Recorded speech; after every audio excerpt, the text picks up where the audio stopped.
Fala, meu consagrado, hoje o papo é pesado. Vamos entender a tal da liberdade política e institucional, que parece estar sendo tratada no Brasil com a mesma delicadeza que você trata um celular novo sem capinha.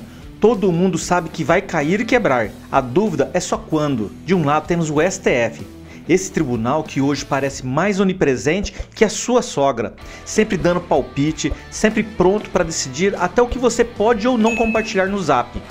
Do outro lado temos a grande imprensa, que adora bancar a imparcial, mas que na prática parece estar sempre com uma cartilha já escrita. E no meio desse ringue temos os movimentos conservadores e a galera da direita, que se sente tratados como se fosse um grupo de vilões da Marvel, mas sem superpoder, só com a camiseta amarela e a faixa no carro. E aí vem a grande questão: será que a gente ainda vive numa democracia de verdade? Ou já estamos naquela fase do jogo em que você só tem a ilusão do controle, mas quem comanda mesmo é o NPC da máquina? Fica comigo, porque hoje a gente vai falar da condenação de Bolsonaro, da sensação de perseguição política, da narrativa da imprensa, do impacto disso na sua vida e, claro, do que essa bagunça toda significa para 2026. Bora nessa, que hoje o caldo engrossou.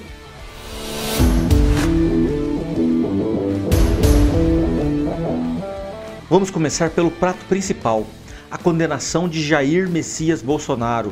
O homem que foi presidente do Brasil e agora carrega no currículo não só o título do ex-presidente, mas também de um condenado por tentativa de golpe de Estado.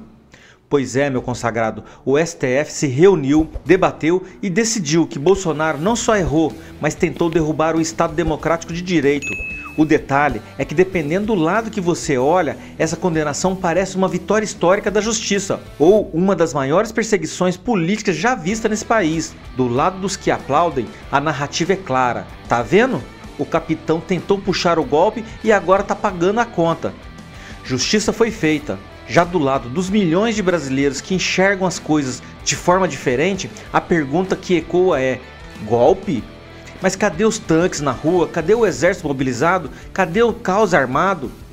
Não tinha nada disso, só discurso e live no cercadinho. E essa é a questão. A gente não está discutindo aqui se o Bolsonaro é santo ou demônio. A gente está discutindo se a interpretação do STF não foi larga demais, se a pena não foi pesada demais e, principalmente, se não se abriu um precedente perigoso, o de transformar discurso político em crime gravíssimo. Porque vamos combinar, se a moda pega, qualquer fala mais atravessada de um político pode virar justificativa para condenação. E aí, meu amigo, o que sobra de liberdade de expressão? Você lembra daquela máxima? Não gosto do que você diz, mas defenderei até a morte o seu direito de dizê-lo. Pois é, parece que essa frase foi apagada do manual brasileiro. Agora o lema é: não gosto do que você diz, então vou pedir para te calar. E não para por aí. A decisão contra Bolsonaro não foi isolada. Ela veio acompanhada de medidas contra aliados. Assessores, apoiadores, tornozeleira eletrônica virou acessório fashion da temporada, só que com muito menos glamour que uma pulseira da Vivara. No fundo, o que se desenha é um clima de caça às bruxas, e toda vez que a história entra nessa fase de caça, meu consagrado, quem paga a conta não são só os alvos da vez. O sistema inteiro fica mais frágil. Hoje foi o Bolsonaro, amanhã pode ser qualquer um outro que ousa cutucar a onça do poder com a vara curta. Agora vamos falar da nossa querida grande imprensa, aquela que se diz imparcial, que bate no peito e fala: aqui o jornalismo é sério. Pois é, jornalismo sério, mas que muitas vezes parece mais novela roteirizada do que reportagem. Olha só como funciona. Quando é para noticiar algo que prejudica a direita, é manchete na primeira página, cobertura ao vivo, comentarista chorando quase lágrimas de emoção na TV. Mas quando é para falar de escândalo que envolve a esquerda ou que coloca o sistema em xeque, aí é sempre mais sutil. Pequena irregularidade, suposto erro administrativo, questões internas, e não é teoria de conspiração não. Basta ligar a TV ou abrir o jornal. Compare a forma como a imprensa cobre os atos de 8 de janeiro e como cobre, por exemplo, a manifestação de esquerda que também quebraram o patrimônio público no passado. Um vira tentativa de golpe, o outro vira movimento popular legítimo. Dois pesos, duas medidas. E o pior é que essa narrativa seletiva não só molda a opinião pública, mas também legitima decisões políticas e jurídicas. Porque se a mídia martela todo dia que Bolsonaro é golpista, que a direita é antidemocrática, que os conservadores são um perigo, adivinha? A sociedade começa a acreditar nisso, e aí qualquer medida dura contra esse grupo passa a ser vista como necessária e normal. É o famoso poder de agenda. Eles não precisam inventar mentira, basta escolher o que mostrar, como mostrar e o que esconder. É como se você fosse no restaurante e o garçom só te mostrasse 3 pratos do cardápio, escondendo que existe mais de 20 opções. Você acha que está escolhendo, mas na verdade só está pegando o que deixaram à mostra. E quem financia essa brincadeira toda? Em parte o próprio governo, com suas verbas publicitárias milionárias. E aí fica fácil de entender por que alguns veículos parecem mais assessoria de imprensa oficial do que jornalismo independente. Afinal, quem paga a banda escolhe a música. Vamos agora falar dos movimentos conservadores, porque eles viraram o novo vilão oficial da República. O Reaja Brasil, por exemplo, nasceu justamente dessa sensação de sufoco. A galera que se sente perseguida, calada, censurada. E olha só que curioso, quando o movimento progressista se organizam, eles são chamados de Força Popular, Resistência Democrática.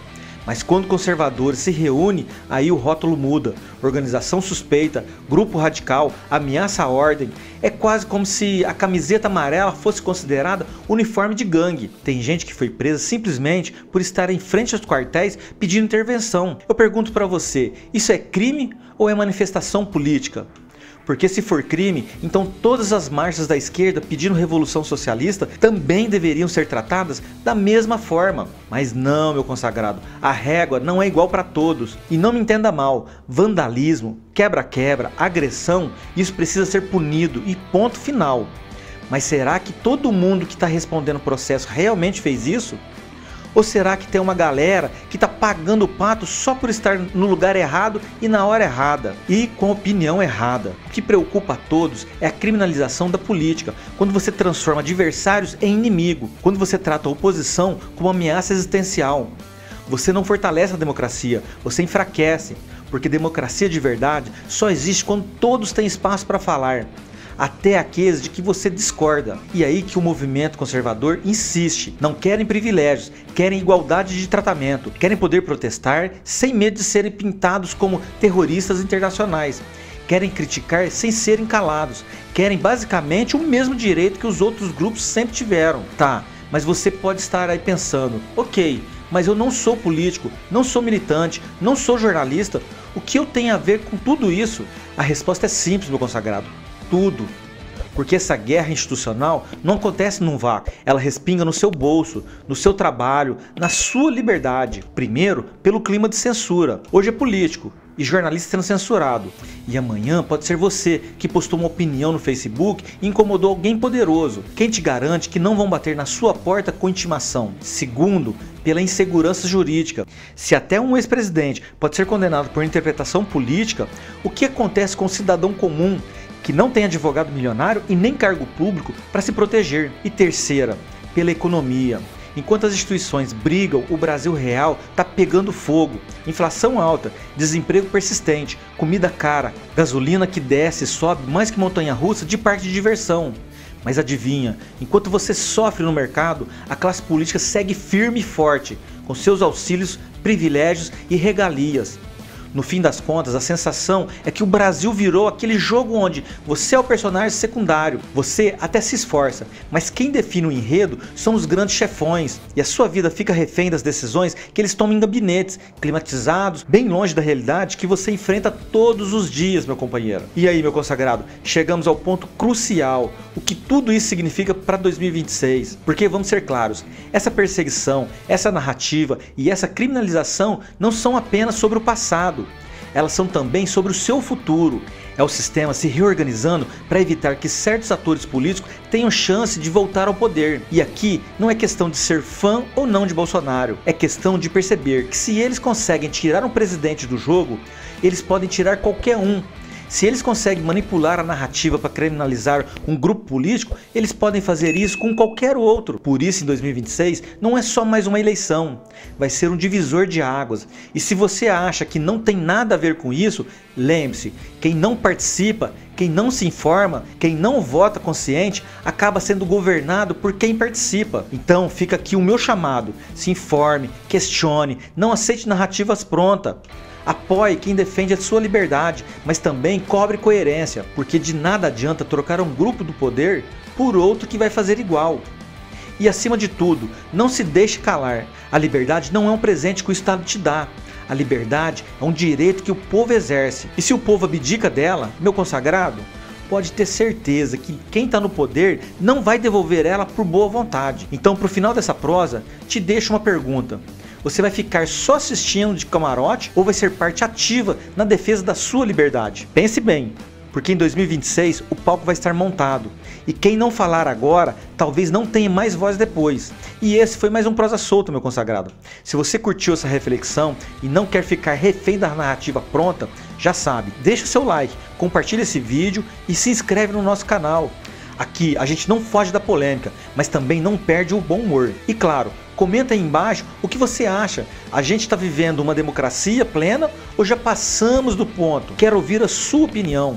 Até a próxima e lembre sempre, a liberdade não se negocia, se defende. Um abraço, fui!